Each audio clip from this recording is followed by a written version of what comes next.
years ago? Or how peanut butter was invented? Why is the sky blue? Why do the stories of then matter now? Let's discover something new today. Welcome to Kids on the Square!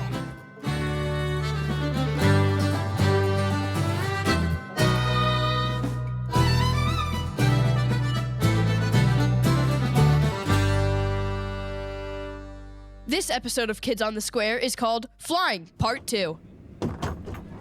Please continue to place overhead bags anywhere you can find a space, and we encourage you to take middle seats. This flight is completely booked. Thank you. Good luck trying to convince anyone into the middle seat. Yeah, I hear you, Lexi. Got any more of those cheese stick cracker things?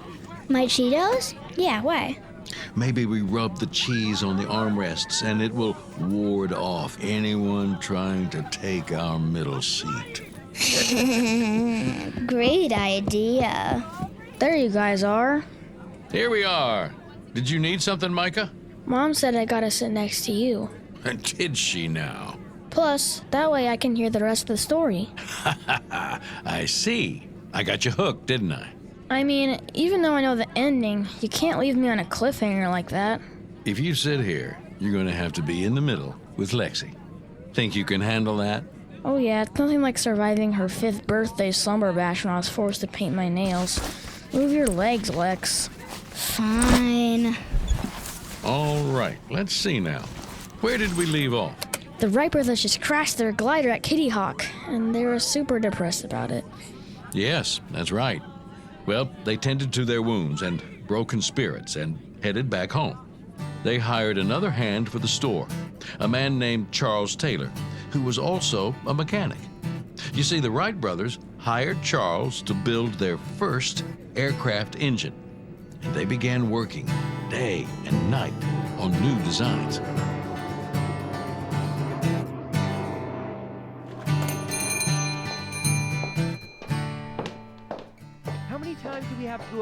Afternoon, Charles.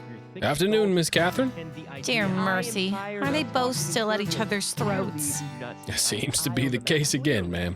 It's a wonder you're able to get any work done on the engine while they squabble. Normally it doesn't bother me, but I'll admit this one is louder than 2 roosters fighting. This is ridiculous. They're acting worse than my freshman class. Maybe you can talk some sense into it. Me? I don't have all the aeronautical terms to talk sense into either of them. Climb up those steps, open the door, and imagine they are running amok in your classroom. I'm sure instinct will take over. I'll try, but I don't know what good it will do. Will, Orv. Remember that time I said we should put the rudder in the back? Yes, that was a brilliant idea, unlike this completely insane imbecilic notion. I was right about the rudder, and I'm right this time. If you would open your mind to the adjustment, you'll see... Excuse me, but How many times do I have to tell you it's a bad idea? Is that ridiculously large mustache making you hard of hearing? How dare you bring my mustache into this? Would you two quit it already? You have been arguing about the same propeller for a week. If you don't stop your bickering, I'm packing my things and teaching at a boarding school. Maybe there I'll finally have some peace. There's no need for the hysterics, Katie. I'm done. What do you mean you're done? We still have to repair these 2 bike chains for pickup tomorrow. I'll come in early tomorrow and take care of it then. Oh, well, if you're leaving early today, then I'm leaving early today. Fine. Excuse me? What? Are you just assuming me and Charles will run the shop then? Naturally. You do it all the time. Wait, that's not the point. Orville, I'm almost finished with the new turbines. We'll look at it tomorrow, Charlie. After my brother visits the optometrist so he won't be so blind. My heavens. Good evening, Miss Petaski. Oh, go home, Bubs, before you scare away any more customers. See you in the morning. And there. Ha, I think I got it. Do you want to see the new turbines, Miss Catherine? No offense, Charlie, but I'd rather poke my eye out with a bicycle spoke than listen to more aeronautical engineering machinery jibber-jabber. Understood.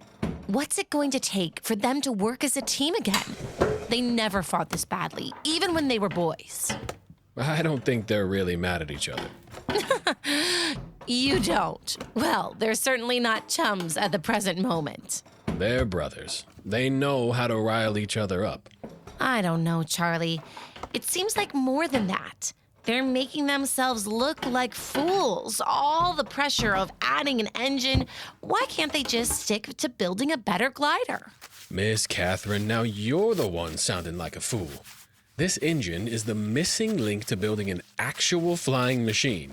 Who knows what height and distance they can reach with an engine's horsepower propelling them through the air? In the glider, they'll never reach their true potential. You know it's almost time to depart for Kitty Hawk again. They don't want to miss a single detail. I know, but I would appreciate it if they would stop putting us all through this misery. They care so much about flying. They've put their whole heart, energy, and mind into it. Yes, but it doesn't mean we have to give each other a headache every day. Ever since last year's crash, they've been at each other's throats. Maybe it's because they know now that whatever they make could change their lives or end their lives. That last crash was awful. Bruised ribs, sore arms and legs, but at least Wilbur walked away alive. Maybe their passion... You mean their insane, overbearing obsession over every little detail? Their passion is tied with their care for one another. They want to do everything in their power to get it right so that whichever brother is flying is as safe as possible. I know that's what I'd want if I was in the air. I suppose you're right. Must you always have the answers for everything, Charlie? Yes. What do you say we call it early? I do think Orville scared off our last customer for the night. Works fine for me.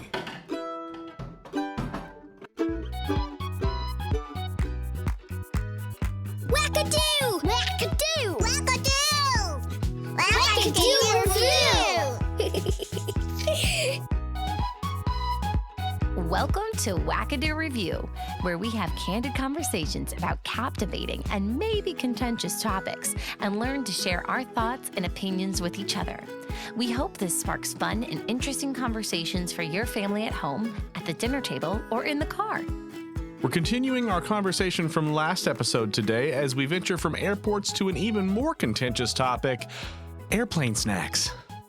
Does anybody else think that apple juice tastes so much better on an airplane 100%. than anywhere else? Yes. No, I disagree with that. Oh, really? Oh, okay, hot The take. apple juice on the plane. It's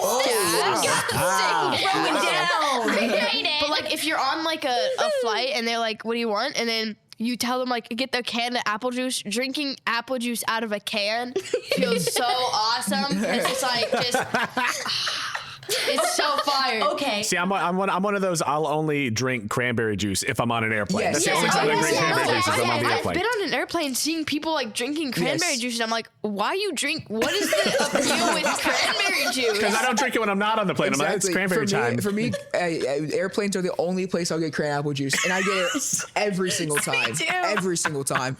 The only drink I get on the airplane, I bring my water, but the only drink that I like get on the airplane, I always get hot chocolate. So I'm like, that's the level up. That's the only drink I ever get on the plane because like Why have I never been offered hot chocolate on an airplane? I think you just found a life It's on hack. the drink menu. I have, guys? I don't know where you. What do you? This is why I need you all. It's like by the coffee and stuff. Literally, you are. It's different for every airline because like on like Southwest they have like the menu, you know. Yeah. So like that it's on. But I swear. So it sounds like a you problem. Just on like Southwest flights, if you're drinking the hot chocolate, it tastes like wood because they stick like the stick in there. It tastes like wood to me. That also makes sense, though. the little stir stick, yeah. Do y'all actually accept the snacks they give you? Because I always like the pretzel stuff. I hoard them. I love them snacks. My family bought a giant bag of the pretzels, like the airport pretzels. Yeah. So we just have this giant bag of like the airport style, like the pretzels. Oh my gosh. I need that link to find those pretzels. I'm can't convinced stand the them. juice. Wait, you don't like the What? snacks? The pretzels are so good. No, so I didn't mind the old Southwest snacks when they had like the kind of like the Chex Mix. Just standard Yeah. Chex Mix kind of I hated stuff. the Chex Mix. Really? That was like the only time, and now they have like the monk fruit infused I'm here pretzels. for it. I don't. You're not about that spicy pretzel life. No, this season, plain pretzels are better. I think. I think you said something. What did you say about cookies? They have Oreos on the plane now. What airline are you flying, girl? I have never had I've never hot received an chocolate. airplane Oreo. I'm flying Southwest. They are loving you then. They love you because I'm not getting dip the Oreos in hot chocolate. You take your Oreos and dip them in the hot chocolate. I did not. But you probably wanted to say something else. Go ahead and say what you wanted to say. The other snacks on the airplane, I only ate a certain cracker in the mix. And then I ate all of the chocolate cracker things, like all of the chocolate things in there. Oh, I do remember those. In the bag. They used to give us like the Ghirardelli, like kind of like crispy brownie bites. Yeah. Those were really good. Those are good. Oh, yeah, those are so but good. I can always go back to those. Yeah. Like the thing that's like the edge of the brownie. Brownie middle. Brownie middle. Brownie Yeah, crisp. It was that's good. either that or like the Chex Mix, and I always went the brownie stuff. Nice. But now you pay for your bags, your seat is assigned, and you don't get brownie crisps. The world Everything is about changing. Southwest that was made at Southwest is just gone. And that is our conversation on airplane snacks.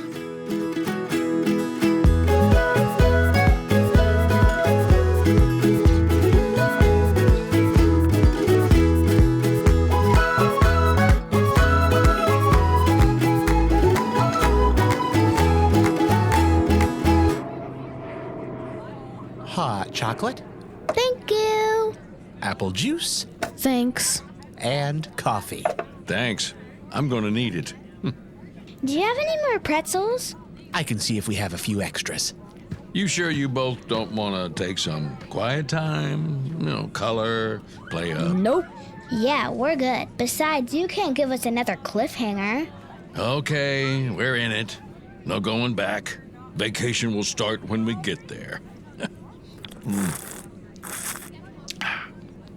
All right, let's jump back in. It's early the next morning, and we're back at the bicycle shop in Dayton, Ohio. It was the Seagull's day off. Good morning, Miss Catherine. Very clever. Good morning. I just popped in Are my net you this sure morning it's after I morning? gathered eggs from the hen Of course it is. Do you mind handing me It's that 7 toy? o'clock sharp. Not at all. Here you So are. I'm not I dreaming? just thought of another I'm joke. in the shop? Do tell. Yes. Would you mind You're holding Charles this Taylor, sign in place while I and have that's it? a real engine. One day Of a farmer was course. looking at his toolbox It's not some found tin bucket. a sea wench. Here, hold it. Yep, that's real, all right. You're awake. Then you're sure that's laughter I hear from upstairs? It is indeed. From the Wright Brothers? No one else. Charlie, what did you put in their coffee? Nothing, I assure you. But you'll never believe it. I got here right at 6:30 this morning, opened up, and then Orville comes in and says, "Good morning, Charlie. I was up all evening thinking, and I think I was wrong about the propeller. We ought to do what Will says." No. I was surprised too, but simply nodded my head and said, "If you think so, Orville." Then not 2 minutes goes by, and Will walks in. I'm sure he was still fuming from last evening. Not a bit, Miss Catherine. He was calm and collected. He said, "Good morning, Charlie. Very interested in looking at the engine turbines with you today. But first, I need to speak with Orville. After much consideration, I believe he is correct about the adjustments needed for the propeller." What? I know. They both had thought it over so much, they flipped sides completely. Did you tell Wilbur that? No. I didn't let it show. I simply said whenever he wanted to look at the engine, I would be available and kept on with my business. He nodded and went upstairs, and the two of them have been nothing but chums for the last 30 minutes. I never. Even with the yelling yesterday, they both did some listening. Will, Orv, come down here. Oh, please, Miss Catherine, don't disturb them. They were getting along so nicely. Good morning, Katie. Everything all right down here? Huh. Aren't you two in a pleasant mood this morning? Yes, I suppose we are. We should apologize to both of you. Our behavior the past few days has been deplorable. We are sorry for the trouble our tempers caused you both. Oh, I was never worried. Thank you, dear brothers. But I'd like some assurance for my own sanity I won't be put through such temper tantrums again. We promise you, Katie, we won't be arguing like that again. Sure you won't. No, really. We've come up with a great solution for the propeller. We started working on it already, and the dimensions are looking perfect. Besides that, we will be leaving for Kitty Hawk in a few months, and we will be out of your hair. I suppose that will help. All right. I'm glad you two aren't bent out of shape. That's our Katie. You know, we really couldn't do this without you. Helping with the store, or you, Charlie. The flyer would be nothing without your engine. The flyer? That's the name we came up with together this morning. I like it. It has a good ring to it. Any other major decisions being made this morning that we should know about? Well, I was joking. Oh no, what have you two gotten up to now? You're going to like this one too. we finished our patent application and are mailing it off today. Patent? It's what you do as an inventor when you make something new and you want to make sure no one steals it or copies it. You file it with the U.S. Patent Agency. Oh, but what are you filing for? The flyer isn't finished or tested yet. We are submitting the plans for the wings and patenting our wing warping technology. No other engineer or glider has come close to this idea. Once our patent is approved, we officially own the idea and no one can replicate our technology without our permission. That's a brilliant idea, boys. Very wise. I'm glad you find it agreeable. But this must stay with just us. We can't share this information with anyone else. Understood? Understood. Good. Well, then before the shop gets too busy, I am going to the post office to mail the application. Hold your horses. That patent isn't going anywhere until I check your grammar and spelling. Katie. Bubs, trust me. I know what I'm doing. These things matter. Plus, I'm the one with the college degree, remember? Will you ever let us forget? No. You two go back upstairs and fiddle with your propellers. I'll let you know when I'm done checking everything. All right. Charlie, let's test the engine turbines and horsepower after lunch. The propellers should be set by then. Very good, sirs. Looks like the team is ready to fly, Miss Catherine. Almost ready, Charlie. Almost.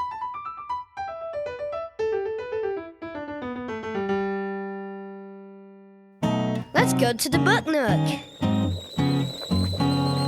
Welcome to the Book Nook, where we highlight different books that we enjoy and even interview the authors. Today's special edition of the Book Nook is an excerpt from a full interview our team did over on the Public Square with historian and two-time Pulitzer Prize-winning author David McCullough talking about his book, The Wright Brothers. I see this page. Yes. And a few pages in, I see simply one small phrase, a sentence on the page. No bird soars in a calm. Right. Wilbur Wright. You had me at hello with that one. What a powerful phrase. I know you don't necessarily pick a theme. You let the story unfold and take you, but this must have really spoken to you. That's what it's about. It's right there, isn't it? It's the idea that adversity can very often be exactly what you need to give you a lift higher, whatever your aspirations may be. And I think once I wrote this book, I can never look at a soaring bird the same way. Once you understand what it was that they saw in this phenomenon, this miracle of the soaring bird, how can a bird, and some of them, Gannets, on the Outer Banks of North Carolina, were huge, that wingspans of 5 or 6 feet. How can they soar up there, never flapping their wings, just riding the winds? And if we could figure that out, said Orville and Wilbur, we'd have the secret. And then later on, Orville said, learning how to fly by watching soaring birds is like learning how to do magic from a magician. That was the secret to their success. You talk about them in their suits and ties, yes, walking up and down on the beaches, flapping their arms like birds. I can't get that picture out of my head. Yes, it's beautifully recounted by John T. Daniel, who was a Kitty Hawk man who, at first, like all the others, thought they were crackpots, but who came to see that they were extraordinary men. And what turned them to see their way was when he called, they were the workingest boys I ever met. Yes. And there's huge meaning in that because, first of all, to survive on the Outer Banks, you had to work hard. You had to work hard all the time, all year long. And even children, everybody had to do it. But also, they loved their work. You called it a mission. Well, yes, it was a mission for them. It was you could call it a crusade, you could call it a quest. Their joy was not in getting to the top of the mountain. Their joy was climbing the mountain. We hope you enjoyed this special edition of the Book Nook. If you'd like to listen to the full interview with David McCullough, please visit thepublicsquare.com and search for The Wright Brothers with special guest David McCullough. Now let's get back to our story.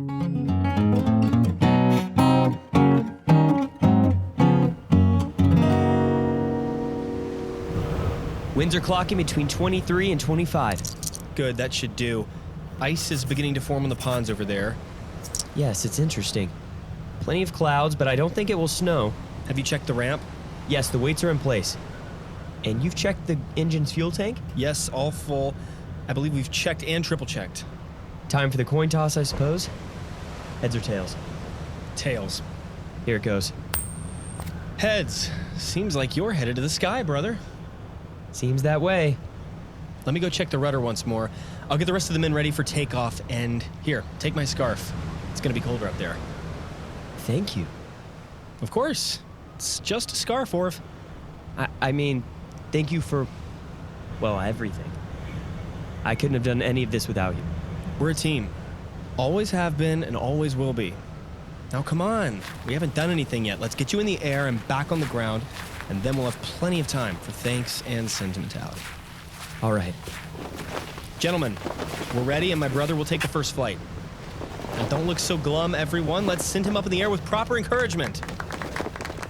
Thank you, everyone. Now, rudder check. Check. Propeller check. Check. Wind speed. 25 miles per hour, sir. Now's the time. Engine ready? Ready. All right, everyone, places to push and run. Godspeed, Orville. Here we go. Keep going, everyone, almost to the end of the ramp. Pull the rudder. Lift up, Orv. Lifting. Go, go. It's up. It's up.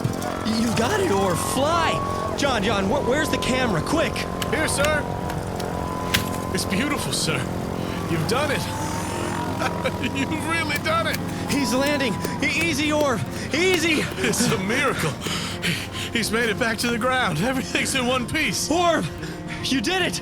You really did it. We did it. Were you scared? Scared? There wasn't time.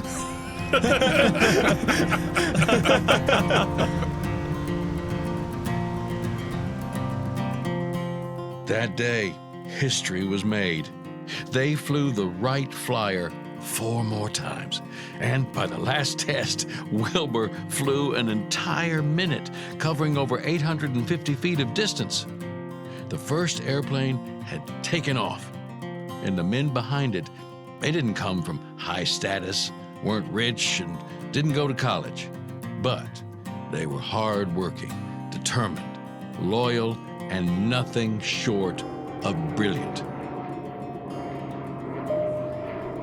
We will now be dimming the cabin lights. For anyone requiring extra lighting, please use the reading light above. That's my cue. I'm tapping out and taking a nap. What? That's really the end? That's the end for today. But there's always the return flight. Now hand me that jacket, will you? Sure. Thanks for the story, G-Pa. Yeah, thanks, G-Pa. It was really good. You're welcome. I often find that the really good stories are that way because they're the true ones. Now, you both should get some shut-eye if you can. I will, but I just want to play for like 10 more minutes. Sounds good. Do you need help getting your bag, headphones, and tablet thingy? I don't know. Lexi, are your Legos in the bag up top? Nope, I took them with me. They're right here. I'm all good, G-Pa.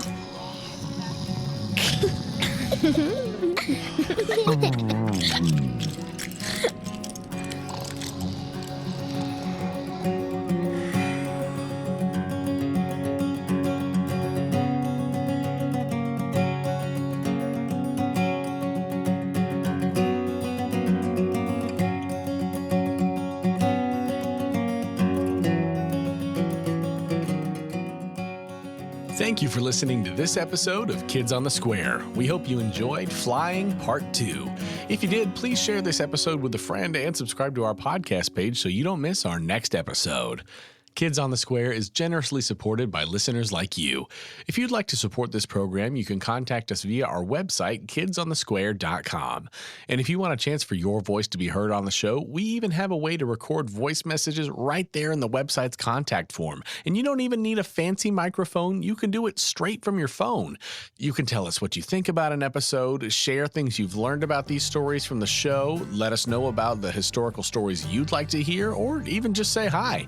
You can also visit kidsonthesquare.com to hear more of our podcast episodes and find lots of fun activities and resources to go along with them. And if you're a parent or guardian listening and you're new to the Public Square, we hope you visit our freshly updated website at thepublicsquare.com and discover the full host of other radio products we have available. Thank you for joining us, and we'll see you next time on Kids on the Square.